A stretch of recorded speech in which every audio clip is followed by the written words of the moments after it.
India के अंदर total 3 million से ज़्यादा एनजीओज हैं। बोला जाता है कि एनजीओ एक कैटलिस्ट की तरह काम करता है सोशल ट्रांसफॉर्मेशन करने के लिए। और इसी को ध्यान में रखते हुए आज हमारे जो इस स्लम टॉक का पहला एपिसोड है, इसके जो पहले गेस्ट हैं वो है डीवी वेलफेयर सोसाइटी के फाउंडर मिस्टर वीरभद्र सिंह जी। और आज के इस एपिसोड में हम लोग एनजीओज के बारे में सारी चीज़ें सीख रहे होंगे। दोस्तों, मगर इस एपिसोड को स्टार्ट करने से पहले मैं आप सभी लोगों को बताना चाहूँगा कि हम लोगों का गोल है पहले 500 सब्सक्राइबर पूरे करना। तो प्लीज़ इस चैनल को सब्सक्राइब करिए, वीडियो पसंद आए तो लाइक करिए और प्लीज़ इसको आप लोग अपने व्हाट्सएप के ऊपर शेयर करना बिल्कुल मत भूलिए। तो लेट्स एंजॉय दिस एपिसोड। नमस्कार वीरभद्र जी। तो जैसे हमारे आज के जो पहले गेस्ट हैं वो डीवी वेलफेयर सोसाइटी के फाउंडर हैं। तो सबसे पहले तो आपको बहुत बहुत शुक्रिया, आप हमारे इस स्लम टॉक का जो हम लोगों ने इनिशिएटिव लिया है इसमें आप आए और हम लोगों को थोड़ा सा मार्गदर्शन करने की कोशिश आज आप करेंगे। तो थैंक यू आपको यहाँ आने के लिए। Thank you Piyush. सबसे पहले तो स्लम टॉक की पूरी टीम को बहुत बहुत धन्यवाद। और आप लोग बड़ा अच्छा काम करना शुरू किए हैं जी। और ये इनिशिएटिव जो है होपफुली बहुत ही ज़्यादा सक्सेसफुल होगा, क्योंकि ग्रास रूट लेवल पे चीज़ों को बहुत कम ही लोग दिखा पाते हैं जी। इस तरह की इनिशिएटिव लेना बहुत ही बड़ा चैलेंज भी है और थोड़ा टफ भी है। तो आपके पूरी टीम को, रुद्र को, आपको बहुत बधाई हो। बहुत बहुत धन्यवाद आपका। तो जैसे कि वीरभद्र जी जो हैं वो डीवी वेलफेयर सोसाइटी के फाउंडर हैं, तो थोड़ा आप हमारे जो व्यूअर्स हैं आप बताना चाहेंगे क्या है DV welfare society? DV welfare society एक नॉन प्रॉफिट ऑर्गेनाइजेशन है विच इज रजिस्टर्ड अंडर 1860। 1860 का जो एक्ट है उसके अंदर ये रजिस्टर करवाया गया था। एक्चुअली मैं पहले बता दूं कि एनजीओ क्या होता है जी। एनजीओ का फॉर्मेशन 3 तरीके से इंडिया में है। पहला जो है सोसाइटी एक्ट के थ्रू है, दूसरा ट्रस्ट के है और तीसरा कंपनी एक्ट के थ्रू है जी। तो हम लोग सोसाइटी के अंदर रजिस्टर्ड है। अच्छा। और तीनों को ही एनजीओ कहा जाता है और कहीं कहीं इसको एनपीओ भी कहते हैं। अच्छा जी। NPO non profit organisation, non profitable organisation. और एनजीओ मतलब non governmental organisation. NGO is also NPO. Okay. हाँ, एनजीओ भी नॉन प्रॉफिट ही होती है। तो जैसे ये मतलब एनजीओ का मतलब क्या है, किस किस सेक्टर में एनजीओ ओपन? एनजीओ किसी भी सेक्टर में काम कर सकती है, चाहे वो एजुकेशन हो, हेल्थ हो, एनर्जी हो, रिसर्च हो, साइंस के क्षेत्र में, किसी भी क्षेत्र में विदाउट प्रॉफिट मोटिव से अगर कोई संस्था काम करती है दैट इज कॉल्ड एनजीओ। और उसके लिए हमें रजिस्टर करना पड़ता है गवर्नमेंट ऑफ इंडिया के एक्ट के थ्रू, उसके जो एक्ट बनाए गए हैं। तो मतलब ये क्यों एक्ट बनाया गया एनजीओ को? मतलब इस तरीके से एनजीओ अगर हमारी नॉन प्रॉफिटेबल ऑर्गेनाइजेशन है तो हम तो इसमें कुछ भी काम कर सकते हैं। हमने अपने 10-12 लोगों की टीम बनाई, कोई बड़े बिजनेसमैन है, इंडस्ट्रियलिस्ट हैं, उसको से हमने फंड लिया और हमने इसके ऊपर काम करना स्टार्ट कर दिया। तो इसमें गवर्नमेंट से रजिस्ट्रेशन लेना क्यों इम्पोर्टेंट है? एग्जैक्टली ये पॉइंट है। 10-12 लोग, 15 लोग मिलकर एक सोसाइटी को फॉर्म कर सकते हैं जी। लेकिन अगर हम भारत देश में ही रहते हैं तो हमें कॉन्स्टिट्यूशन की ज़रूरत है। तो हम ऐसे भी तो कर सकते हैं, हम यहाँ रह रहे हैं, हम चोरी नहीं करेंगे या किसी का कोई गलत काम नहीं करेंगे, कॉन्स्टिट्यूशन की ज़रूरत क्यों है?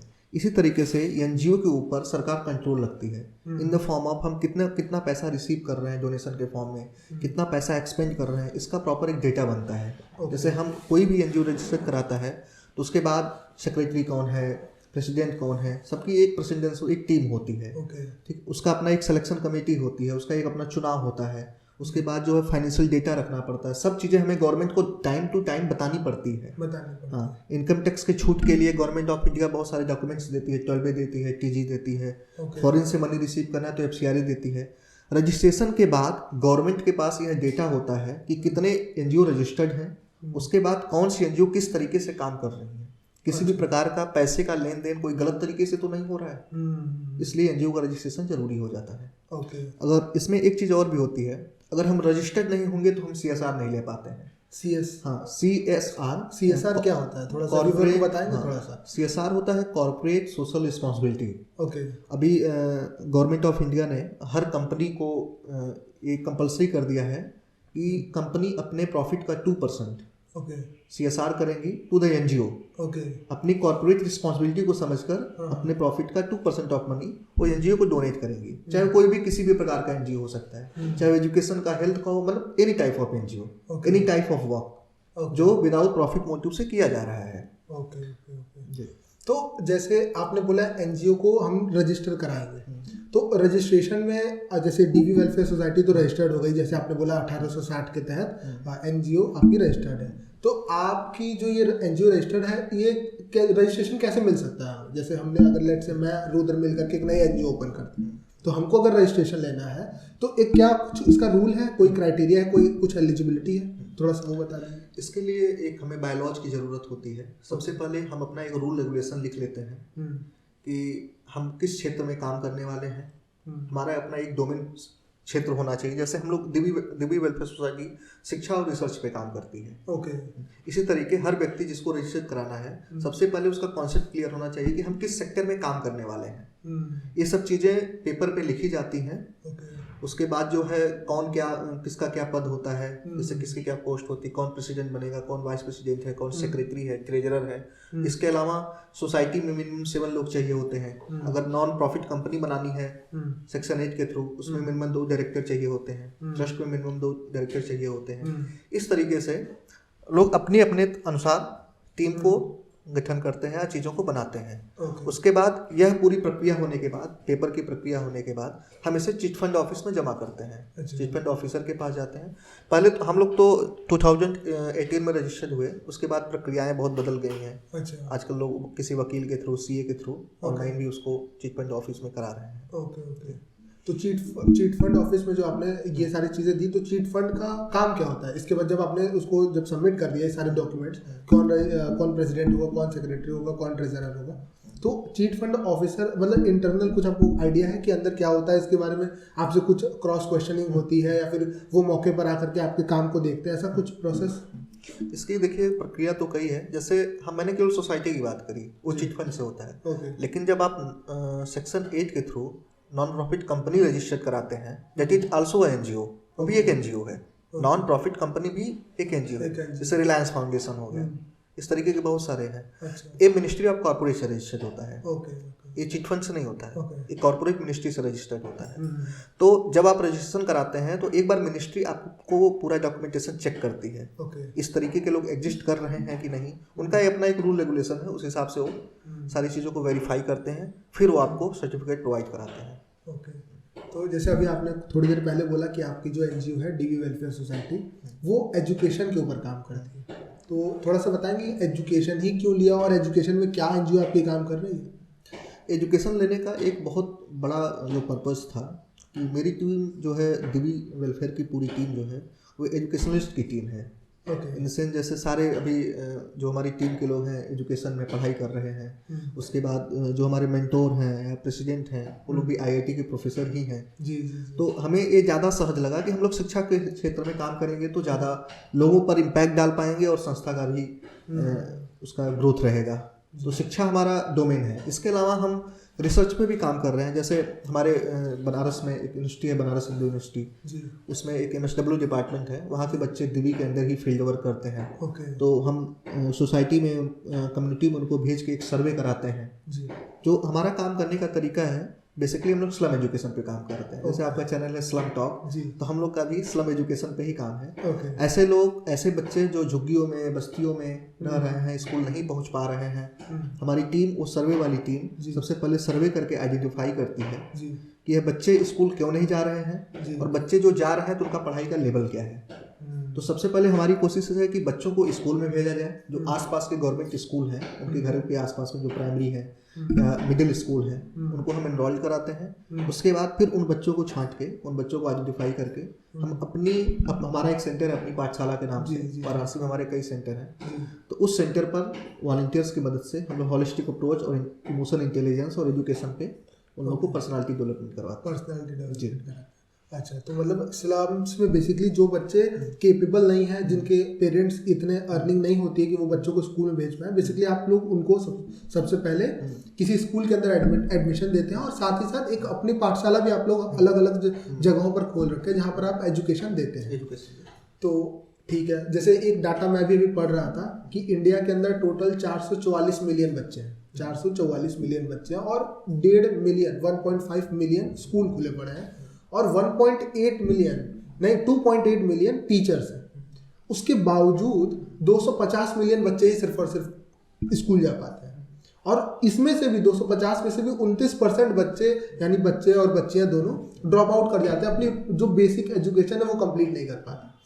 तो जैसे जो आपकी एनजीओ है वो बेसिकली एजुकेशन के ऊपर जो काम कर रही है, तो इसमें आपका टारगेट वो 250 मिलियन नहीं, वो जो बाकी बचे हुए बच्चे हैं वो जो कैपेबल है। ये तो आप गवर्नमेंट डेटा बता रहे हैं जी। जब आप फील्ड पर उतरेंगे देखेंगे रियलिटी कुछ हो रही है जी।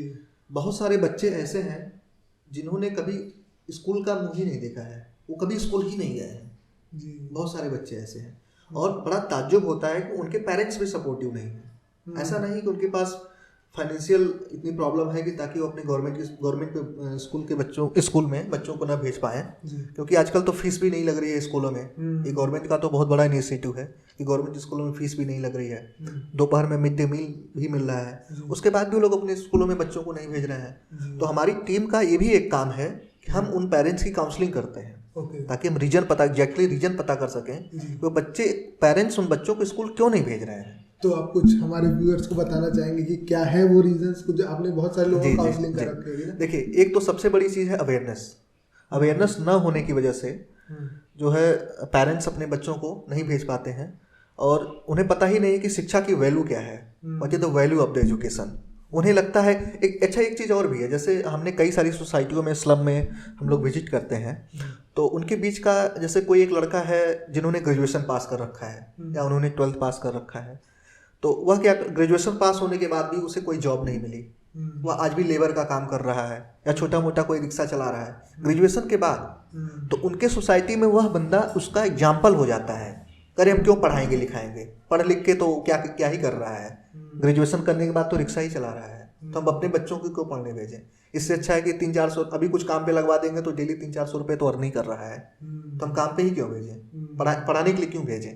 तो ये सब चीज़ें भी होती हैं, लेकिन उससे यह नहीं पता है कि जो एजुकेशन की क्वालिटी, एजुकेशन मतलब डिग्री नहीं होता है, आप BA कर लीजिए, MA कर लीजिए, उससे क्या फ़र्क पड़ता है। करेक्ट। आप एजुकेशन में कितनी क्वालिटी वाला एजुकेशन लिए हैं वो मैटर करता है, आपकी स्किल कैसी है। एजुकेशन का मतलब स्किल कैसा है। करेक्ट। आप एक प्लम्बरिंग का भी एजुकेशन, आप सिंपल कोई पढ़ाई ना करके आप एक अच्छा प्लम्बरिंग का ही काम करते हैं तो आप डेली अच्छा इनकम जनरेट कर सकते हैं। करेक्ट। आपके अंदर स्किल होनी चाहिए। जी। तो जैसे अभी आपने बोला एजुकेशन ज़रूरी नहीं है, क्वालिटी एजुकेशन। हाँ, क्वालिटी एजुकेशन ज़रूरी है। तो हमारा जो एजुकेशन पॉलिसी है अभी इंडिया की, वो आपको क्या लगता है, उसके ऊपर आपके क्या विचार है। नहीं, अभी तो गवर्नमेंट ने चूँकि बहुत सारी इनिशिएटिव लॉन्च किया है ताकि हम एजुकेशन को क्वालिटी एजुकेशन के रूप में कैसे कन्वर्ट कर सकें। अभी रिसेंटली मैं बताऊं, हम लोग अभी फील्ड विजिट किए वाराणसी में, तो एक बड़ी अच्छी चीज़ देखने को यहाँ मिल रही है। वाराणसी ये नहीं, लगभग सारे डिस्ट्रिक्ट में, उत्तर प्रदेश या जो भी इस समय जो भी प्राइमरी स्कूल में, मिडिल स्कूल में या जो भी इंटर कॉलेज में जो यंग टीचर आ रहे हैं वह अपनी मोरल रिस्पॉन्सिबिलिटी को समझकर एक अच्छा एजुकेशन बच्चों को दे रहे हैं। पहले 2, 4, 5 साल 10 साल पहले ये चीज़ें थोड़ी अलग हुआ करती थी स्कूलों में। जो टीचर थे वो मतलब 100 टीचर हैं तो मुझे लगता है 10-12 टीचर अपनी मोरल रिस्पॉन्सिबिलिटी को समझ के अच्छा एजुकेशन देते थे, स्पेशली प्राइमरी स्कूल में। लेकिन अब ये चीज़ें 10% की जगह 90% हो गई है। अब 90% टीचर चाह रहे हैं कि गवर्नमेंट हमको सैलरी दे रही है तो हम बच्चों को पढ़ाएं। तो ये माइंडसेट जो शिफ्ट हो रहा है, आप बोल रहे हैं अभी इधर बीच डिस्ट्रिक्ट में देखने को, तो ये किस वजह से हो रहा है, इसका कोई एजुकेशन की वजह से। अच्छा, मीन्स उनको अगर क्वालिटी एजुकेशन मिल रही है तो उनकी ये जो थॉट प्रोसेस है, जो देखने का नज़रिया है, वो चेंज हो रहा है। वो बोझ की तरह नहीं पढ़ा रहा है, वो पढ़ा रहा है क्योंकि मुझे पैसे अगर गवर्नमेंट दे रही है तो मेरी मॉरल रिस्पॉन्सिबिलिटी है कि मैं इसके और अच्छे दूँ। देखिए, एक ऐसा नहीं है कि पहले के टीचर नहीं पढ़ाते थे, आज के टीचर पढ़ा रहे हैं। ये स्पेशली मैं प्राइमरी स्कूलों की बात कर रहा हूँ। हो सकता है कई लोग सोच भी रहे हों कि हम ऐसा कह रहे हैं कि पहले के टीचर नहीं पढ़ाते थे। रियलिटी, अगर किसी को रियलिटी जानना है तो किसी गांव में जाए और गांव के प्राइमरी स्कूल को विजिट करे और देखे कि वास्तविकता क्या है, रियलिटी क्या है, कि कितनी एजुकेशन की बात हो रही है और कितना क्वालिटी एजुकेशन की बात हो रही है। वही प्राइवेट, क्या गवर्नमेंट के प्राइमरी के बच्चे इस समय प्राइवेट के बच्चों को कम्पिटिट कर पा रहे हैं। एजुकेशन दोनों ले रहे हैं, डिग्री दोनों ले रहे हैं, वो भी 5 पास हो रहा है, वो भी 5 पास हो रहे हैं, दोनों बच्चे, लेकिन क्वालिटी एजुकेशन नहीं है ना। तो जो यंग टीचर आ रहे हैं वो एक्स्ट्रा करिकुलर एक्टिविटी पे, चाहे इंटरनेट के थ्रू, चाहे अवेयरनेस के थ्रू, ये सब चीज़ों को देखकर, इसका एक चीज़ और भी है, सोशल मीडिया का रोल भी इसमें बहुत बड़ा है। लोग अभी तो मैं देवरिया गया हुआ था, वहाँ देखा कि कई सारे टीचर हैं ऐसे हैं जो पढ़ाते वक्त फेसबुक पे लाइव करते हैं तो उन्हें भी अच्छा लगता है कि हम अच्छा काम कर रहे हैं, लोग हमारी चीज़ों को देख रहे हैं, हमको लोग अप्रिशिएट कर रहे हैं, तो उनका मोटिवेशन अप होता है तो पढ़ाते हैं। करेक्ट। चलिए, अब एजुकेशन की बात की जाए और दिल्ली की बात नहीं की जाए, ये कैसे हो सकता है? तो आपको क्या लगता है, जैसे बोला जाता है कि गवर्नमेंट स्कूल में पहले, जैसे मेरे खुद के पर्सनल घर में ये था कि बहुत फाइनेंशियल कंडीशन अच्छी नहीं थी, बट उसके बावजूद मम्मा पापा का ये था कि आपको अच्छा एजुकेशन सीबीएसई बोर्ड में डालेंगे, गवर्नमेंट स्कूलों में नहीं डालेंगे। और जबकि आजकल की न्यूज़ देख रहे हैं, आजकल की जो भी चीज़ें न्यूज़पेपर में निकल रही है या फिर जो भी सोशल मीडिया के ऊपर हो रहा है कि दिल्ली के जो भी प्राइमरी स्कूल है उसके अंदर मारा मारी है कि मुझे किसी तरीके से एडमिशन मिल जाए। तो क्या आप इसके ऊपर क्या सोचते हैं कि एक्चुअल में है ऐसा कि ये सिर्फ और सिर्फ हाइप क्रिएट की जा रही है गवर्नमेंट के द्वारा? देखिए, ये तो थोड़ा पॉलिटिकल क्वेश्चन हो गया, लेकिन एजुकेशन से रिलेटेड है। हाँ, एजुकेशनल, आप आज एजुकेशनल एस्पेक्ट से आप बात समझिए। हाँ, एजुकेशनल एस्पेक्ट से मैं बताता हूँ, जहाँ तक मेरा एनालिसिस है और जहाँ तक हमने विजिट किया है, जहाँ तक मेरी इन्फॉर्मेशन है। जैसे हम लोग अभी बात कर रहे थे एजुकेशन और क्वालिटी एजुकेशन की, तो इसीलिए मारामारी है क्योंकि उनके स्कूलों में क्वालिटी एजुकेशन है, इसीलिए मारामारी है। हाँ, इसके पीछे एक और बात ये आई थी कि वहाँ की गवर्नमेंट पैसा दे करके वहाँ के टीचर्स को फॉरेन भेज रही है, वहाँ से उनको ट्रेन करा करके यहाँ वापस बुला रही है। टीचरों की ट्रेनिंग सबसे ज़्यादा इम्पोर्टेंट। जैसे हमारे यहाँ भी जो अपनी पाठशाला में जो भी टीचर पढ़ाते हैं जी, तो उनको सबसे पहले हम लोग ट्रेन करते हैं जी कि एजुकेशन नहीं देना है जी, आपको अच्छा कैसे पढ़ाना है, इतना अच्छा आप पढ़ाएं कि बच्चे उस चीज़ को ग्रैब कर सकें, बच्चों का कॉन्सेप्ट क्लियर हो सके। नहीं तो फिर हमारे और गवर्नमेंट स्कूल में अंतर क्या रह जाएगा? हम गवर्नमेंट स्कूल से उनको उठा के ले आ रहे हैं, उसके बाद भी फिर हम वही एजुकेशन दे रहे हैं, तो फिर हमारे पास वो बच्चे क्यों आएंगे? करेक्ट। हम तो क्वालिटी एजुकेशन की बात कर रहे हैं ना। करेक्ट। तो जैसे मैं थोड़ा सा एक स्टोरी बताना चाहूँगा कि आपको और रुद्र को दोनों को, जब मैं छोटा था तब मैं देखा था, क्योंकि हमारा घर अगल बगल ही था। तो हुआ क्या था, देखा था, बट उतना वो रहने रहता है ना कि छोटे हैं, अभी खेल रहे हैं, वो कर रहे हैं, सारी चीज़ें हो रही हैं। बट हुआ एक्चुअली में क्या कि आपने भी जो आपकी एजुकेशन रही होगी और जो रुद्र की एजुकेशन मैंने तो देखा भी है, रुद्र के साथ पढ़ा भी है, तो आपके अंदर ये कहाँ से ख्याल आया कि एनजीओ मुझे खोलना है, एजुकेशन के ऊपर काम मुझे करना है? क्या आपको ऐसी कोई डिफिकल्टी रही क्या बचपन में कि नहीं यार मैं अच्छे से पढ़ नहीं पाया, या आपने कभी इस तरीके से विजिट कहीं पे किया कि यार ये देखो इतने सारे बच्चे पढ़ाई नहीं कर पा रहे? बेसिकली डीवी वेलफेयर स्टार्ट कैसे हुआ, मैं ये पूछना चाहता हूँ आपसे। इसके पीछे एक बहुत बड़ा इंसिडेंट है, मैं आपको बताऊँ। मैं बेसिकली आजमगढ़ का रहने वाला हूँ। ओके। मेरी स्कूलिंग पूरी गाँव में ही हुई जी। जो मैं भी बात कर रहा था एजुकेशन और क्वालिटी एजुकेशन की, तो हमारे गांव के जो स्कूल थे और टीचर थे बहुत ही रिस्पॉन्सिबिलिटी के साथ बच्चों को पढ़ाते थे जी। तो स्कूलिंग मेरी गवर्नमेंट स्कूल में ही हुई, लेकिन ठीक ठाक हुई, अच्छी हुई। हम लोग बहुत तेज तो नहीं, अच्छे स्टूडेंट थे जी। और जब क्लास 10th हम लोगों ने पास किया तो मेरा ठीक ठाक मार्क्स था जी। तो अक्सर होता है कि जिसका ठीक ठाक मार्क्स होता है तो उसके आस पड़ोस के लोग सलाह देते हैं, एडवाइस देते हैं कि ऐसा है, इसको पॉलिटेक्निक करा के इंजीनियर बना दो। तो गांव में उस समय पॉलिटेक्निक का बड़ा क्रेज हुआ करता था जी। गांव के अब अभी लोग जानने लगे कि इंजीनियर बनने के लिए आईआईटी सबसे बड़ा एग्जामिनेशन है। उस समय लोगों को जानकारी भी नहीं थी, हम लोग खुद नहीं जानते थे, अवेयरनेस नहीं था कि हम लोग को आगे चल के करना क्या है, हमारा विजन क्या है, हमको 12th पास कर लेंगे उसके बाद क्या करना है, कुछ किसी भी चीज़ की जानकारी नहीं हुआ करती थी। तो 10th पास करने के बाद हम आगे बनारस में आईआईटी की तैयारी कर रहे हैं, मेरा एडमिशन भी हो गया। लेकिन जब मैं यहाँ आया गांव का लड़का, तो कुछ समझ में ही नहीं आता था। हमारे एक कोचिंग यही वाराणसी में है, तो वहीं एडमिशन करवाया गया जी। तो मुझे लगा कि इंजीनियर बनने के लिए कोई एक इंस्टीट्यूट है, जबकि वह आईआईटी की कोचिंग कराने का एक संस्थान था। तो फिर धीरे धीरे समझते क्लास 11 पूरा बीत गया, तब पता चला कि आईआईटी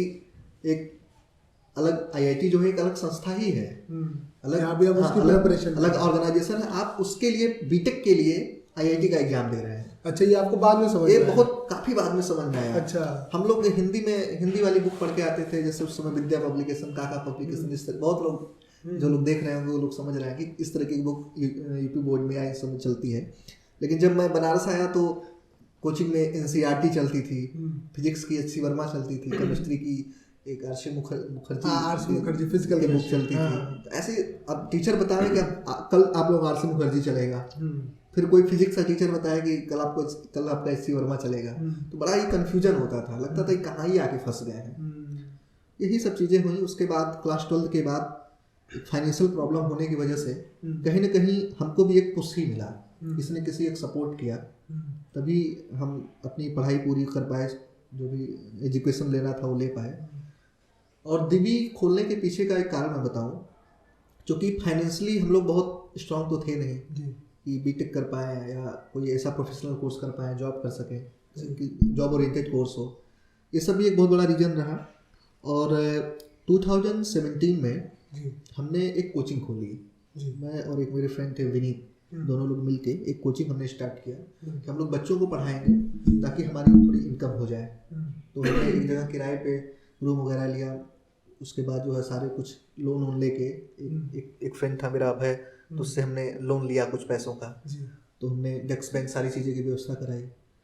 तो उस समय हुआ क्या कि जब हम लोग पढ़ा रहे थे, जैसे सपोज करिए 20 बच्चे हैं, उस समय क्या कितने स्टूडेंट थे एग्जैक्टली नंबर नहीं याद है, मान लीजिए 20 बच्चे हैं, तो 10 से 15 बच्चे ऐसे हुआ करते थे जो कभी भी टाइम पे फीस नहीं जमा करते थे, कभी भी वो जमा ही नहीं करते थे। तो विनीत जी का काम था मैनेजमेंट, पढ़ाते हुए भी थे लेकिन उसमें मैनेजमेंट फीस लेना, कलेक्ट करना सारा उनका ही काम था। तो क्या करते थे, बच्चों को डांटते थे कि तुम लोग फीस जमा करो, रूम रेंट देना है, इलेक्ट्रिसिटी का देना है, टीचर का कॉस्ट देना है, सारा करना है। लेकिन बच्चे हमारे पास आए, बोले सर पैसा थोड़ा नहीं हो पा रहा है, कैसे जमा करें। तो हमने उनसे रीज़न पूछा तो बताया कि मेरे फादर रिक्शा चलाते हैं, कोई बोला कि मम्मी घरों में काम करती हैं। एक बच्चा तो ऐसा था कि ऑर्फन बच्चा था, अनाथ बच्चा था, उसके मम्मी पापा ही थे, मामा के यहाँ रहता था। तो देख के बड़ा कष्ट होता था कि बताइए बच्चे ये पढ़ने में कितने अच्छे हैं और इनको पढ़ाई का कितना जज्बा है, ये लोग पढ़ना चाहते हैं, लेकिन फाइनेंशियल प्रॉब्लम की वजह से बच्चे पढ़ नहीं पा रहे। हम लोगों ने डिसाइड किया कि चलो भाई तुम्हारा 50% फीस रहेगी, लेकिन फिर वही प्रॉब्लम, 50% भी वो टाइम पे नहीं दे पाते थे। तो फिर हम लोग बैठे, हमारी सारी टीम बैठी, जो भी विनीत जी वगैरह सब लोग बैठे, और ये हुआ कि क्यों ना हम लोग 2 बैच चलाएं, 1 फॉर पेड और 2nd फॉर अनपेड। जो वास्तव में बच्चे अंडर प्रिविलेज सोसाइटी या सेक्शन के बच्चे हैं, उनको हम उनकी फीस नहीं लेंगे। तो देखा जाए तो दिवी का जन्म वहीं से हुआ था। फिर कुछ लोगों ने हमें सलाह दी कि आप लोग जब फ्री में बच्चों को पढ़ा ही रहे हैं तो आप ऐसे मत करिए, आप प्रॉपर रूल रेगुलेशन कॉन्स्टिट्यूशन के हिसाब से करिए। तो किसी ने फिर सलाह दी कि आप उसको सोसाइटी में रजिस्टर करा लीजिए। तो सोसाइटी में रजिस्टर कराने से क्या होगा कि आपके पास एक टीम होगी, आपको लोग सपोर्ट करेंगे। फिर जब आपको सपोर्ट करने लगेंगे तो आप 10 नहीं 100 बच्चों को पढ़ा सकते हैं। तो दिवी का जन्म वहीं से हुआ था। अच्छा, तो बहुत ही मतलब आपने का बेसिकली ये था कि आप खुद अवेयर नहीं हो पाए थे, आपकी कुछ एस्पायरेशन लेकर के आप अपने आजमगढ़ गांव से बनारस आए, बट आप उसको पूरा नहीं कर पाए, तो आपने डीवी को स्टार्ट किया। तो जैसे डीवी को जब आपने स्टार्ट कर दिया, तो जब सारी चीज़ें इजी स्मूथली चलने लगी, तो क्या कभी ऐसा हुआ कि किसी प्राइवेट ऑर्गेनाइजेशन का या फिर किसी गवर्नमेंट ऑफिशियल का कुछ प्रेशर आने लगा कि आप इस तरीके से कर रहे हो, आप इस तरीके से करो, हमारे हिसाब से करो? क्योंकि पॉलिटिकली लोग बहुत घुसना चाहते हैं, ये जो एनजीओज होते हैं, क्योंकि लोग ट्रस्ट करते हैं एनजीओज के ऊपर, क्योंकि आप जा रहे हैं किसी सोसाइटी के अंदर, उनके बच्चों को फ्री में पढ़ा रहे हैं, उनके एक्चुअल उनकी प्रॉब्लम जो है उसको सॉल्व करने की कोशिश कर रहे हैं, उनके पेरेंट्स की जो मानसिकता है उसको चेंज करने की कोशिश कर रहे हैं। तो उनको लगता है कि यार अपना पॉलिटिकली जो भी हमारा जो भी थॉट है उसको सक्सेसफुल करने के लिए वो इंटरफियर करते हैं। तो क्या कभी दिवी ने ऐसा कुछ फेस किया? देखिए, चैलेंज कहाँ नहीं है जी। क्या कोई भी बच्चा एजुकेशन ले रहा है तो उसके लाइफ में चैलेंज नहीं है? बिल्कुल, उसको तो हर समय चैलेंज है। तो चैलेंज हर जगह आते हैं, और चैलेंज को आप टैकल कैसे कर रहे हैं ये सबसे ज़्यादा इंपॉर्टेंट है। जैसे हम लोगों ने दिवी को स्टार्ट किया तो बहुत सारे लोग बोलते थे क्या ही तुम लोग कर रहे हो, पढ़ने लिखने का उम्र है, तुम लोग नौकरी वोकरी करो, क्या एनजीओ स्टार्ट किए हो, तो ऐसे लोग बोला करते थे। जैसे आपने बात की कि किसी का इंटरफेरेंस की बात, तो कभी काल जैसे किसी कम्युनिटी में हम लोग काम कर रहे हैं, तो अब वहाँ के बच्चे पहले कहीं काम करते थे और हमने उनको पढ़ाना शुरू किया, तो जिनके यहाँ काम करते थे वो तो डिस्टर्ब होएगा ना, वो तो कुछ पैसा नॉमिनल पैसा दे के उन लोगों से काम करवाता था। लेकिन अब हमारी टीम, हम लोग काउंसलिंग कर रहे हैं कि नहीं आप बच्चों को पढ़ने भेजिए, एजुकेशन ज़्यादा जरूरी है, तो बच्चा वहाँ काम नहीं करेगा। तुम लोग को प्रॉब्लम हम लोगों से होती थी कि तुम लोग भड़का रहे हो, तुम लोग ऐसे कर रहे हो, तो प्रॉब्लम तो हुआ करती थी। लेकिन प्रॉब्लम से ज़्यादा सपोर्टिव लोग यहाँ ज़्यादा है। मैं बताऊँ कि आज भी मानवता बहुत ही ज़्यादा है, लोगों के अंदर इंसानियत आज भी जिंदा है। जैसे एक इंसिडेंस मैं बता रहा हूँ, हम दिवी संस्था एक करसड़ा नाम की बस्ती को गोद ली थी। अच्छा। वहाँ पे कुछ मुसहर जात के लोग रहा करते थे, तो इनफैक्ट हम लोगों ने अपनी पाठशाला का पहला सेंटर वहीं खोला था। अच्छा। हाँ, तो हुआ क्या कि वहाँ प्रशासनिक कुछ कम्युनिकेशन गैप हुआ उन दोनों लोगों के बीच में, और वहाँ की जो एसडीएम थी, वो मैडम थी कोई, उन्होंने उन दोनों लोगों के मकान गिरा दिए और धमकी दी कि हम सारे मकान गिरा देंगे। तो अब जब संस्था वहाँ पे खड़ी हुई, दिव्य ने वहाँ उन लोगों को सपोर्ट किया, वहाँ पे दिव्य ने प्रोटेस्ट किया, डीएम को ज्ञापन सौंपा, और तमाम जो कम्युनिटी लेवल के जो एक्टिव लोग थे उन लोग को जो है वहाँ पे बुलाया। तो जब सपोर्ट होने लगा तो प्रशासन को हम लोगों से भी दिक्कत होने लगी कि आप लोग क्या ही कर रहे हैं। लेकिन ठीक है, हम लोग मिले बैठे, सारी चीज़ों को समझे, उसके बाद जो है एक उसका बीच का रास्ता निकाला गया। तो जितनी भी बस्ती के लोग थे सबको दूसरी जगह पे, वहाँ तो नहीं मिला, लेकिन दूसरी जगह पे ज़मीन मिली, सबको घर मिला, आवास मिला, तो उससे अच्छा चीज़ हुआ। तो हमेशा मैंने कहा ना कि आप प्रॉब्लम्स को कैसे टैकल करते हैं, ये सबसे ज़्यादा इम्पोर्टेंट है। तो as a organisation, as a non profit organisation, non governmental organisation, इसीलिए तो गवर्नमेंट आपको रजिस्टर करती है। जहाँ पर गवर्नमेंट काम नहीं कर रही है वहीं पर एनजीओ को काम करना होता है, ग्रासरूट लेवल पर। एनजीओ का काम ही ग्रासरूट लेवल पर काम करना। इसीलिए गवर्नमेंट ऑफ इंडिया ने एनजीओ का रजिस्ट्रेशन दिया है, ताकि आप जो है लोगों के बीच में काम करिए, for the people, grassroot level पर काम करिए। अच्छा, तो अभी डीवी का आगे का क्या है विजन? कि अभी डीवी, जैसे मेरे को आपसे अभी थोड़ी देर पहले बात हो रही थी तो आपने बताया कि अप्रैल में 5 साल डीवी का कंप्लीट हो जाएगा, तो उसके लिए आपको कॉन्ग्रेचुलेशन पहली बात तो, क्योंकि इतने दूर तक किसी संस्था को लेकर के आना, वो भी एज अ एनजीओ, ये बहुत डिफिकल्ट होता है। साथ ही साथ आपने जो इंटरफेरेंस की बात की और किस तरीके से आपको सारी चीज़ों को हैंडल किया, वो बिल्कुल अप्रिशिएबल है। तो आगे डीवी का क्या प्लान है, आगे क्या विजन है डीवी का? देखिए, हम लोग मेनली एजुकेशन पे ही फोकस रहेंगे। एजुकेशन, हाँ, अभी हम लोग प्लान कर रहे हैं कि हम लोग गवर्नमेंट स्कूलों के साथ काम करें। अपने जो हमारे सेंटर पे काम चल रहा है या जो एजुकेशन, वो चलता रहेगा, लेकिन एक्स्ट्रा जो है हम लोग अभी प्रयास में है कि जितने भी गवर्नमेंट प्राइमरी स्कूल हैं या मिडिल स्कूल हैं, उनके साथ गवर्नमेंट ऑफ इंडिया के या यूपी गवर्नमेंट एजुकेशन डिपार्टमेंट की मदद से हम उनके साथ अटैच होकर उन बच्चों के हॉलिस्टिक अप्रोच और इंटेलिजेंस की बात करें, ताकि वो बच्चे ज़्यादा एक्टिव हों, एक्स्ट्रा करिकुलर एक्टिविटी में भी आगे जाएं, और जो तमाम कॉम्पिटिशन्स हैं उसमें उन बच्चों, प्राइवेट बच्चों के लेवल तक पहुंच पाएँ।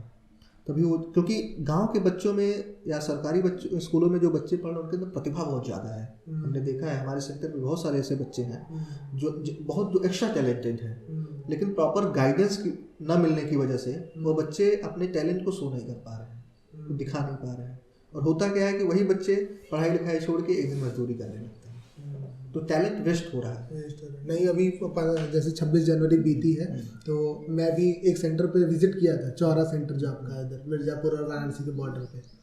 तो वहाँ पर भी लोगों, बच्चों के आंखों में वो एस्पायरेशन दिखता है कि हमारे पास रिसोर्सेज नहीं है, बट अगर आप थोड़ा सा पुश दोगे, थोड़ा सा आप मेरे को हेल्प करोगे, मैं बहुत आगे तक जाने की पूरी कोशिश करूँगा। दूसरी बात, इन्वॉल्वमेंट बहुत ज़्यादा है आजकल के स्कूल में। जैसे मैं भी अभी एक कोचिंग में पढ़ाता हूँ, तो वहाँ पे बच्चों की इन्वॉल्वमेंट नहीं दिखती है। क्यों? क्योंकि उनके पास सारी चीज़ें इजीली मिल जाती हैं। बट एज अ वहाँ के बच्चे जहाँ पे उनके पास रिसोर्सेज नहीं है, जहाँ पे वो नहीं पढ़ने जा पा रहे हैं, तो उनके आंखों में रिस्पेक्ट है लोगों को लेकर के, उनके आंखों में वो एस्पायरेशन है, मुझे आगे बढ़ना है, मुझे कुछ करना है। जैसे 26 जनवरी को जो राहुल जी हैं, उन्होंने पूछा भी कि आप क्या बनना चाहते हो, तो बहुत लोगों ने बोला मैं पुलिस बनना चाहता हूँ, मैं सिपाही बनना चाहता हूँ, मैं मिलिट्री में जाना चाहता हूँ। तो ये जो आप लोग सपने दिखा रहे हैं बच्चों को और उसको जो हेल्प कर रहे हैं, बहुत ही अप्रिशिएबल है।